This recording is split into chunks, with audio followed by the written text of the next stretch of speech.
Бамбаа улчирхааны эрүүл хүн бүрт байдаг булчирхай бөгөөд хүний биеийн хамгийн гол бодис солилцоог явуулдаг булчирхай юм. Хэвэн үедээ бамбаа улчирхай нь өргөн 1.5 см, уртаараа 5.5-6 см, үзүүжсгээрээ 0.2-оос 0.4 см грамтай байдаг. Бамбаа улчирхай цэврүүд бүтээцтэй цагаан мөгөөс холооны хоёр талд мордсон юм шиг хэлбэртэй байдаг. TSH гормоны нөлөөгөөр бамбааны цэврүүнүүд хагарч, тиреотроны T3, тироксин буюу T4 гормонууд ялгарч бидний өдөр тутмын бодис солилцоог явуулдаг байх нэ. Бамбааны өмгийн үед хамгийн түгээмэл тохиолддог эмэг нь бамбааны зангилаа бөгөөд ихэвчлэн өөрт ямар нэгэн мэдэгдэх онцгийн зөвөөргүй байдаг. Өрчин сэргийлэх үйлчлэгээр ихэвчлэн онцлогддог. Бүсийн харьцааны хавыг харьцах нэг буюу эрэгтэйчүүд бага, эмэгтэйчүүд бол буцангуй олон онцлогддог. Ээж юм уу эмээ нь бамбааны зангилаатай байвал удамшигч явах хандлагатай байдаг.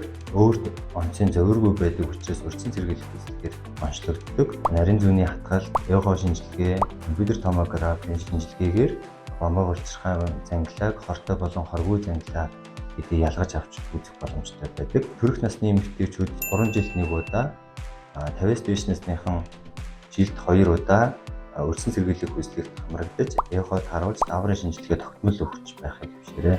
Төгс мэдрэмжийг Сондор Медис